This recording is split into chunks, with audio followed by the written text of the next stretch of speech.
नमस्कार बच्चों, आज मैं आप लोगों को इनवर्स ट्रिग्नोमेट्रिक फंक्शन बताऊंगा।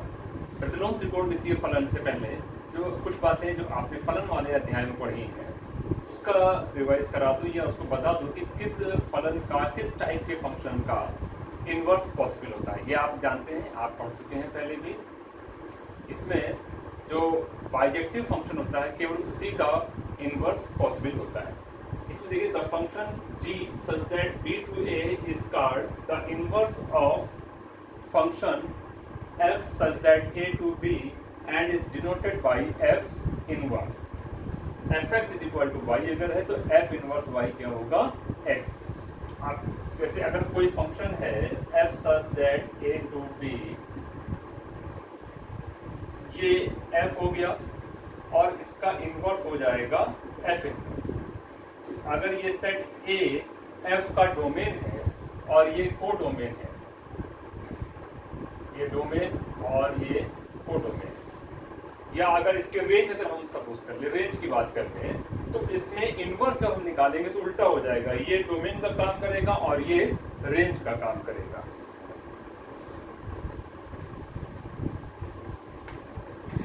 इसमें आपने पहले ही देखा था कि इनवर्स किसका पॉसिबल है।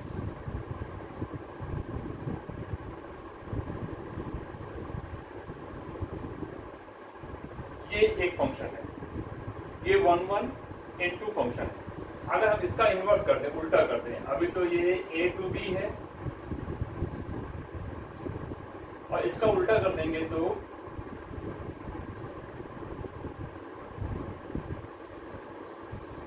ये आएगा। तो ये फंक्शन इसका होगा ही नहीं, इसका इनवर्स पॉसिबल नहीं है क्योंकि यहाँ पे एक एलिमेंट 4 बच गया जिसकी कोई इमेज नहीं है। तो आप लोगों ने पहले भी पढ़ा है पिछले वाले चैप्टर में कि इनवर्स उसी का पॉसिबल होगा जो 1:1 होगा या एक आच्छादक होगा। अब आ जाते हैं इसकी कुछ प्रॉपर्टीज के बारे में। उससे पहले जरा एक चीज और डिस्कस कर लें कि अगर साइन एक्स, तो साइन एक्स का इनवर्स ये नहीं होगा। ये साइन एक्स का होल इनवर्स है, ये 1/sin x होगा। साइन इनवर्स एक्स ये लिखा जाएगा इस तरीके से, ठीक है। तो अब ये कुछ प्रॉपर्टीज हैं जिनको हमें जानना चाहिए, इसके ग्राफ के लिए बहुत इंपॉर्टेंट है और आगे भी सवालों को करने के लिए। पहली प्रॉपर्टी क्या है कि for a function to be invertible it must be bijective, that is 1:1।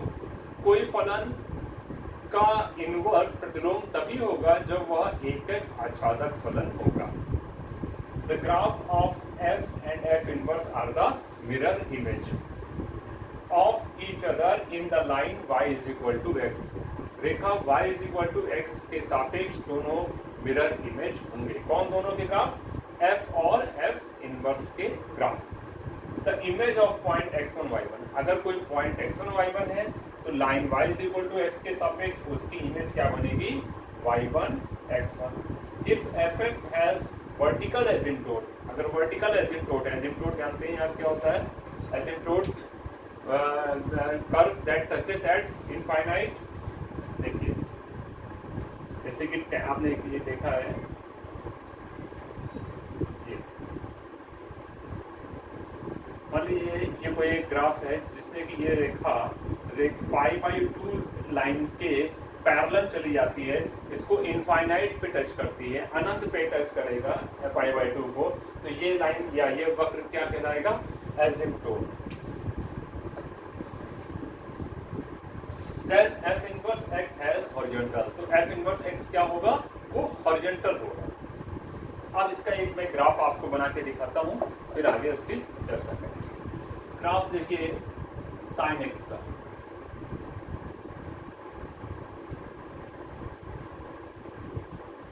Sine x का ग्राफ आप सभी जानते हैं, पहले भी आप लोग पढ़ चुके हैं।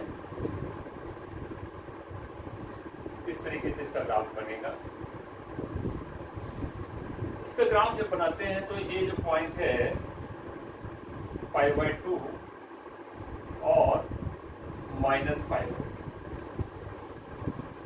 ये -π/2 से π/2 के बीच में ही एक आच्छादक फलन है 1/2 है, इसीलिए -π/2 से π/2 के बीच में ही इसका इनवर्स पॉसिबल है। देखिए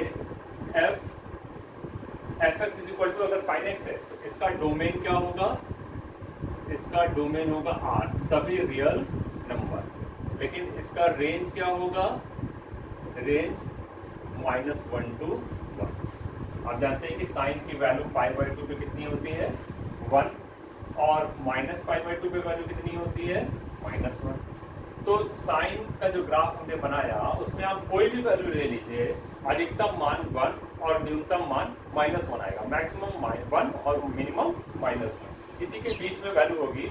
इसीलिए इस फंक्शन की जो रेंज है वो क्या होगी, -1 से 1, और डोमेन R, क्योंकि ये सभी रियल नंबर के लिए डिफाइन है। अब इसमें देखिए आपको कैसे पता चला कि ये -π/2 से π/2 के बीच में ही इन्वर्टिबल है, क्योंकि इसी के बीच में ये 1/2 है।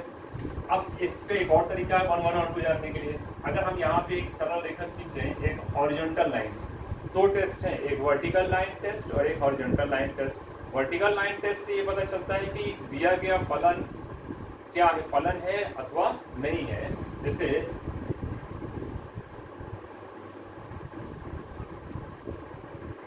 ये दो फलन लिखे हुए, ये है mod x का ग्राफ और ये है y is equal to x square, y square is equal to x का ग्राफ।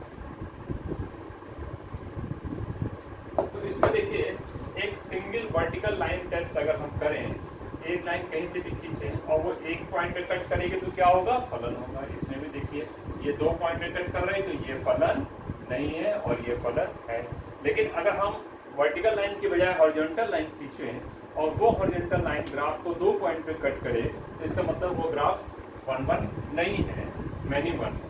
तो इसमें अगर हम यहाँ पे एक लाइन खींचेंगे तो ये देखिए इस ग्राफ को दो पॉइंट पे कट कर रहा है, यानी ये पॉइंट क्या होगा, ये पॉइंट है 0 0 π/2 पाई 3π/2 2π, और फिर आगे वैल्यू रिपीट होगी। तो π/2 पे के आगे पाई पे इसकी जो वैल्यू होगी, π/2 0 से पाई के बीच में दो पॉइंट ऐसे होंगे जिसपे साइन की वैल्यू सेम आएगी। 0 से पाई के बीच में जो वैल्यू 45 डिग्री पे होगी वही वैल्यू 135 डिग्री पे होगी।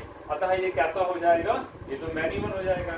लेकिन अगर हम केवल इसके बीच में लें -π/2 से π/2 के बीच में, तो ये कैसा होगा, ये फलन एक आच्छादक होगा और इसी के बीच में इसका इनवर्स पॉसिबल है।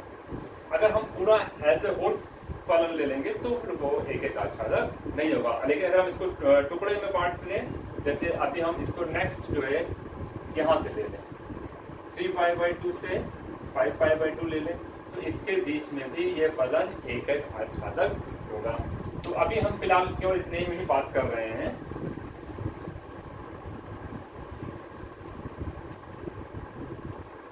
इसके बीच में ये फलन कैसा है, एक आच्छादक, -π/2 से π/2 के।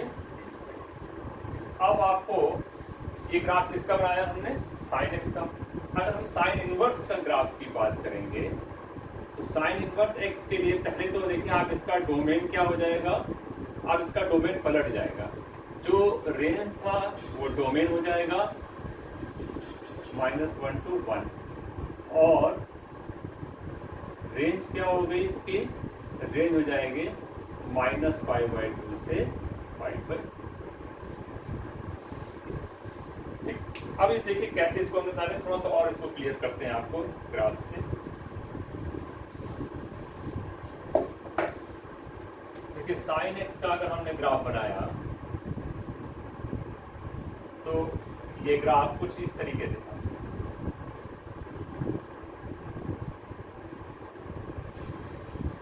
अब इसको हम केवल π/2 और -π/2 के बीच में अगर लेना चाह रहे हैं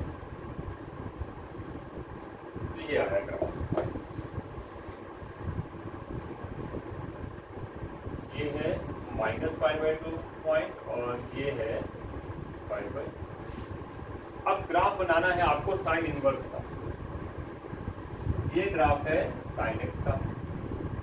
साइन इनवर्स एक्स का ग्राफ बनाने के लिए सबसे पहले जो प्रॉपर्टीज लिखी थी उसमें से कि जो पॉइंट x1 y1 है वो line y equal to x के सापेक्ष क्या हो जाएगा y1 x1 और ग्राफ भी line y equal to x के परिता मिरर इमेज हो जाएगा, जो कि लाइन अभी मैंने मिटा दिया है यहाँ से। देखिए ये पॉइंट है 0 0, तो ये पॉइंट x1 और y1 को अगर हम रिप्लेस करें इनवर्स फंक्शन के लिए किसी बिंदु को line y equal to x, अब line y equal to x का ग्राफ आपको मालूम होना चाहिए। ये line y equal to x का ग्राफ है,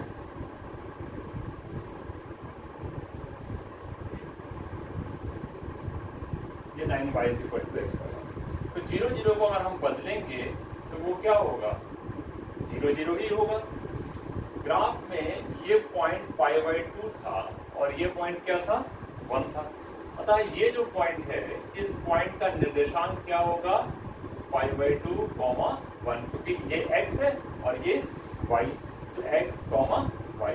अब जो पॉइंट यहाँ पे π/2, 1 था वो अब क्या हो जाएगा, ये पॉइंट पलट के 1, π/2 हो जाना चाहिए, किसमें इनवर्स के ग्राफ में। अब ये पॉइंट -π/2 है और ये पॉइंट क्या है -1, तो इस पॉइंट का जो निर्देशांक होगा कोऑर्डिनेट -π/2, -1। इनवर्स के ग्राफ के लिए ये पॉइंट अब पलट जाएगा -1, -π/2 होगा। तो जो ग्राफ अभी हम यहाँ पे बना रहे थे साइन का line y equal to x के सापेक्ष, अब वो ग्राफ पलट जाएगा line y equal to x, अच्छे से भी नहीं बनी है।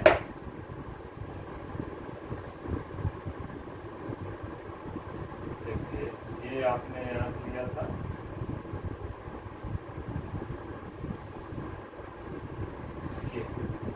अब जब हम इसका पॉइंट पलटेंगे तो 0 0 वाला पॉइंट तो वही रहेगा 0 0, और जो पॉइंट π/2, 1 था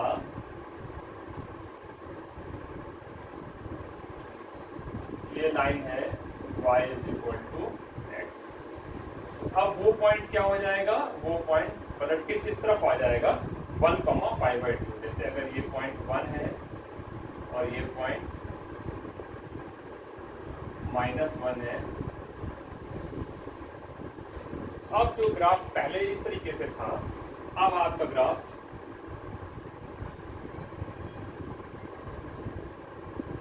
इस तरीके से आएगा।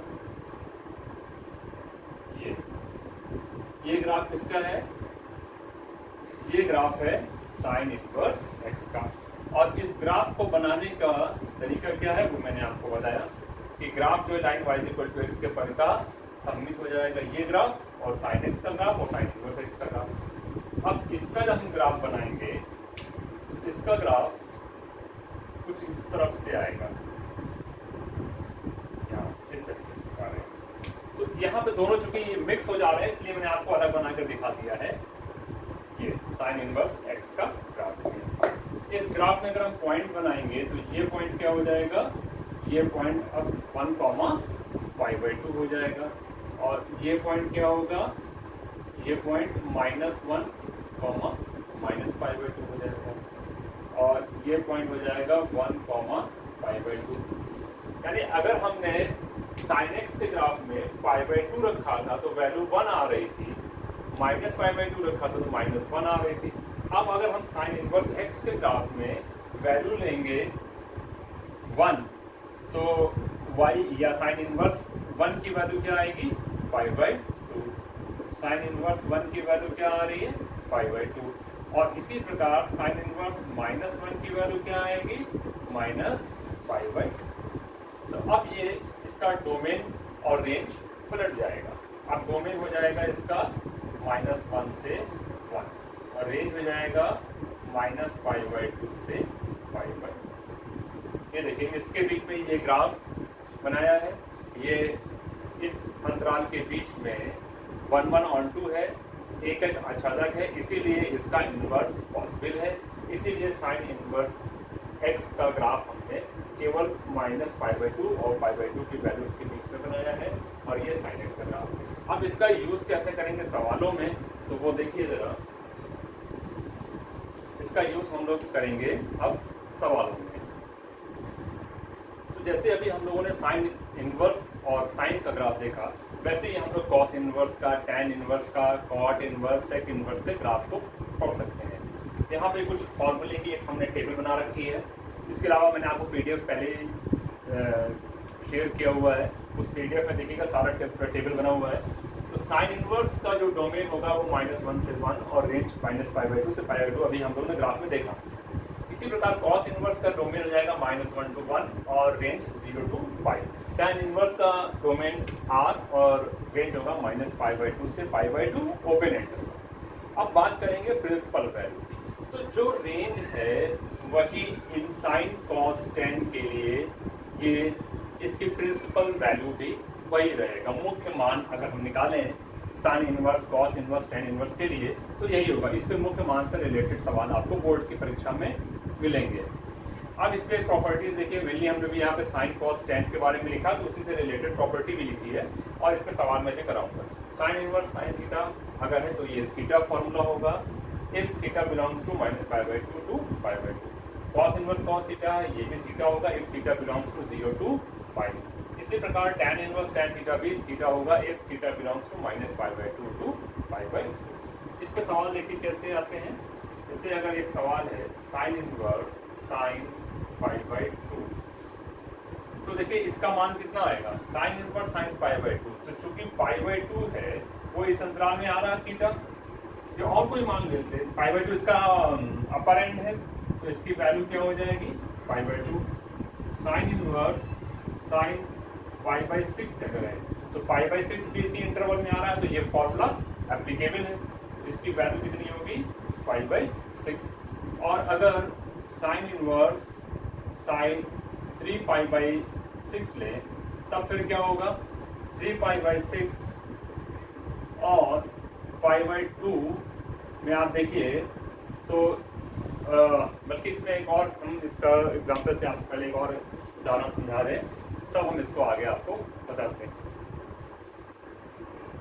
अब देखिए कॉस इनवर्स कॉस 2π/3 अगर है तो 2π/3 भी इस अंतराल में लाई कर रहा है, इस अंतराल के बीच में है। तो कॉस इनवर्स कॉस 2π/3 का मान कितना होगा 2π/3, ये फॉर्मूला एप्लीकेबल है। टैन इनवर्स टैन π/4 के केस में भी ये आंसर आएगा आपका π/4, क्योंकि इस अंतराल में π/4 आ रहा है, π/4 π/2 से कम है, -π/2 से ज़्यादा है। तो टैन इनवर्स टैन π/4 की वैल्यू कितनी आएगी π/4, क्योंकि ये फॉर्मूला एप्लीकेबल है। लेकिन अब इन दोनों सवालों में अगर हम देखें तो साइन इनवर्स साइन 2π/3 ये वाला फॉर्मूला लगेगा कि नहीं लगेगा, तो ये फॉर्मूला नहीं लगेगा क्योंकि इसमें इस अंतराल में ये एप्लीकेबल नहीं है। 2π/3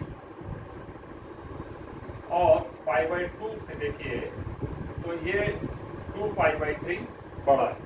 तो इसको हम कैसे करेंगे, इसको इस अंतराल के बीच में हम लाएंगे। कैसे, देखिए साइन इनवर्स साइन 2π/3 को लिख सकते हैं π माइनस π/3,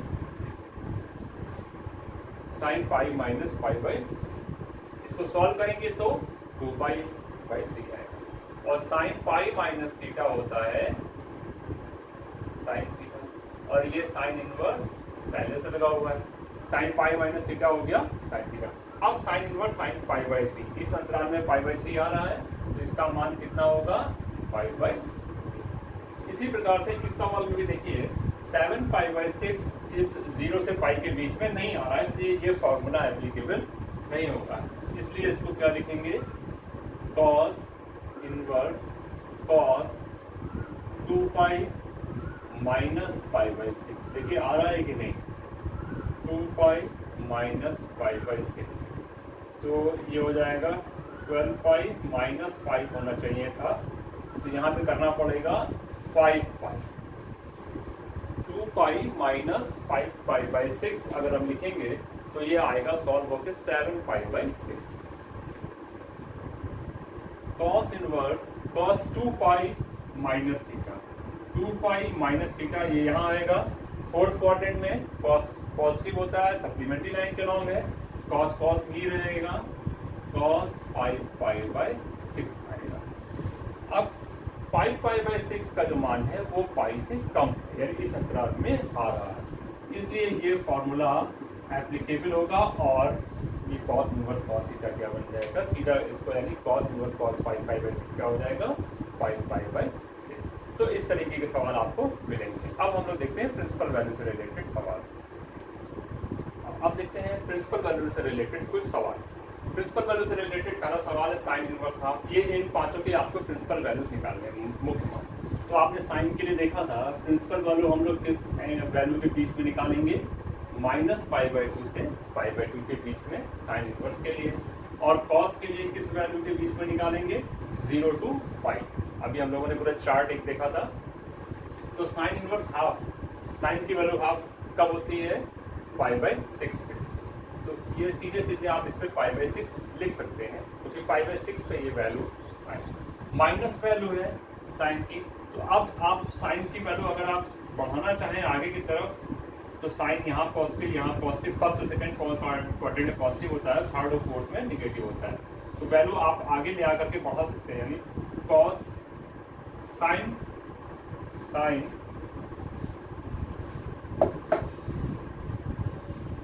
पाई प्लस π/6, ये होगा माइनस साइन π/6, और साइन π/6 की वैल्यू कितनी होती है, हाफ। तो वैल्यू आ जाएगी -हाफ। लेकिन आप इसकी वैल्यू जब निकालेंगे साइन पाई प्लस π/6, यानी ये हो जाएगा साइन 7π/6। तो 7π/6 वैल्यू नहीं लेना आपको, क्योंकि 7π/6 इस अंतराल में नहीं आ रहा है। तो आपको निगेटिव वैल्यू आप ले सकते हैं, आप इधर आने के बजाय इस तरफ आ सकते हैं, निगेटिव वैल्यू। तो -π/6 वैल्यू इसके बीच में आ रही है, तो इसकी प्रिंसिपल वैल्यू क्या होगी, आंसर आ जाएगा -π/6। अब देखिए कॉस से रिलेटेड कुछ सवाल देखते हैं। कॉस इनवर्स हाफ, कॉस की वैल्यू हाफ कब होती है, π/3। तो π/3 पे ये वैल्यू आ जाएगी, क्योंकि ये 0 to π के बीच में लाई कर रही है। अगला सवाल है cos inverse minus half value आप अगर 0 से π के, देखिए कॉस का अगर हम ग्राफ खींचे हैं, कॉस यहाँ पॉजिटिव होता है और यहाँ पॉजिटिव होता है। तो हम निकालना किस में है, 0 से π के बीच में। अगर हम इसको सेकंड क्वाड्रेंट में ले आए यहाँ पे, यानी अगर हमने लिखा cos π माइनस π/3, तो ये वैल्यू कितनी आएगी, cos π/3 विथ माइनस साइन, यानी -हाफ। और इसको सॉल्व करेंगे तो वैल्यू कितनी आएगी, cos 2π/3। तो 2π/3 पे वैल्यू cos की -हाफ आ रही है। लेकिन 2π/3 को हमें देखना है कि इसमें बीच में आ रहा है कि नहीं आ रहा है, 0 से π के बीच में ये वैल्यू आ रही है, 2π/3। और नेक्स्ट है cos इनवर्स -√3/2। तो इसको एडजस्ट करिए। देखिए अगर हम इसमें 0 से π के बीच में लाना चाह रहे हैं, तो ये इसका आंसर आ जाएगा 5π/6 वैल्यू आएगा। क्योंकि अगर आप इसको नेगेटिव तो ले नहीं सकते, देखिए जैसे हमने साइन में यहाँ पे नेगेटिव वैल्यू ले लिया था, कॉस में नहीं लिया नेगेटिव वैल्यू, क्योंकि कॉस में नेगेटिव वैल्यू ले लेंगे तो नेगेटिव वैल्यू कहाँ ले पाएंगे, जबकि कॉस फर्स्ट और सेकंड में पॉजिटिव होता है। दूसरी चीज़ है कि हमें किस अंतराल में लेना है, 0 to π के बीच में ही इसकी प्रिंसिपल वैल्यू निकालते हैं। प्रिंसिपल वैल्यू और जनरल वैल्यू में डिफरेंस है। प्रिंसिपल वैल्यू हम इस पर्टिकुलर इंटरवल में निकालेंगे, जबकि जनरल वैल्यू हम कहीं पे भी निकाल सकते हैं। तो ये 5π/6 वैल्यू आएगी। आप इसको सॉल्व करके भी देख सकते हैं। cos 5π/6 की वैल्यू आती है -√3/2। तो ये इसकी प्रिंसिपल वैल्यू होगी। तो आज हम लोगों ने क्या पढ़ा, साइन और उसके इनवर्स के ग्राफ। फिर हम लोगों ने कुछ रेंज से रिलेटेड सवाल निकाले जिसके बीच में ट्रिग्नोमेट्रिक फंक्शन इनवर्स होंगे, और अंत में हम लोगों ने देखा प्रिंसिपल वैल्यू कैसे निकालते हैं। नेक्स्ट हम लोग नेक्स्ट रन पे और इसके आगे पढ़ेंगे।